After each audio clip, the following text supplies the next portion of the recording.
বাংলাদেশের জনসংখ্যা ও বাংলাদেশের ভবিষ্যৎ কোথায়।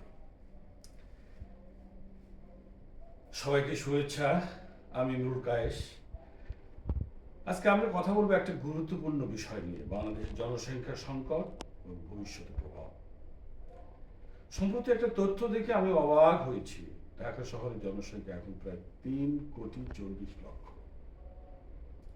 এটাকে বিশ্বের দ্বিতীয় সর্বোচ্চ জনবহুল শহর হিসেবে চিহ্নিত করা হয়েছে। আর প্রথম স্থানে আছে কোথায়? কে?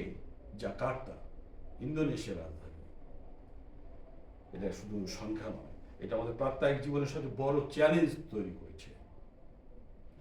একদিকে জনসংখ্যা বাড়ছে, অন্যদিকে আমাদের সম্পদ, খাদ্য, পানি, চিকিৎসা সবকিছুই বাড়ছে খুব ধীরে। বাড়ছে জনসংখ্যা।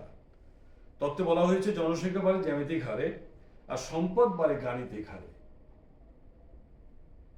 বাংলাদেশে এখন দৃশ্যটা দেখা যাচ্ছে। ফলাফল কি? ফলাফল শহরে অতিরিক্ত চাপ, যানজট, দূষণ, বেকারত্ব, বাসস্থানের সংকট, আর সবচেয়ে বড় কথা জীবনযাত্রার মান দ্রুত করে যাওয়া। যদি জনসংখ্যা এভাবে বাড়তে থাকে তাহলে ভবিষ্যতে খাদ্য নিরাপত্তা কঠিন হয়ে পড়বে। স্বাস্থ্য ব্যবস্থা ভেঙে পড়বে, শিক্ষার মান কমে যাবে, একটা নতুন ধরনের সোশ্যাল ডিসক্রিমিনেশন বেড়ে যাবে, সামাজিক বৈষম্য বেড়ে যাবে। বিশ্বব্যাপী মেগা সিটি ক্রাইসিস দেখা দেবে। ঢাকা সেই পথে এগুচ্ছে। সমাধান কি? সমাধান নিশ্চয়ই আছে।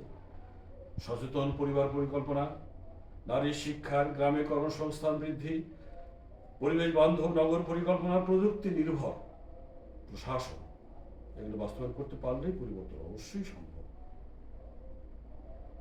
বাংলাদেশ আমাদের দেশ, আমাদের ভবিষ্যৎ। জনসংখ্যা একটা সম্পদ, কিন্তু সঠিক দিক নির্দেশনা ছাড়া আমাদের সবচেয়ে বড় বোঝা হয়ে দাঁড়াবে। তাই আসুন আমরা সবাই নিজেদের দায়িত্ব বুঝে সচেতন হই, ভবিষ্যতে প্রজন্মের জন্য একটা সুন্দর বাসযোগ্য বাংলাদেশ গড়ে তুলি। সবাইকে শুভেচ্ছা। ভালো থাকুন। ভালো লাগলে শেয়ার, লাইক, কমেন্ট করুন।